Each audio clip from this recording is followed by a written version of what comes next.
How to ignore calls without blocking on iPhone. Use Do Not Disturb mode. Swipe down from the top right of your screen to open the control center. Tap on the moon icon to activate Do Not Disturb mode. This silences all incoming calls, but don't worry, it doesn't block them. Pro tip: customize settings to allow calls from favorite contacts or repeat callers to come through.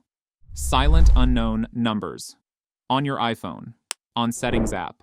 Once you're here, scroll down until you find the Phone settings. Now scroll down a bit more to find Silence Unknown Callers. Tap on it, then toggle it on to ignore calls from numbers not saved in your contacts.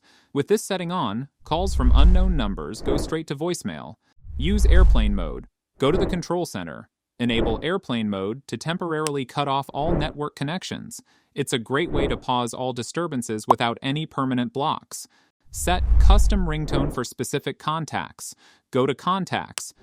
Select the contact. At the top right, you can see Edit. Tap on it. Then scroll down to the ringtone section. Click on it. Set a silent ringtone for selected contacts so their calls won't disturb you, but your phone won't block them outright.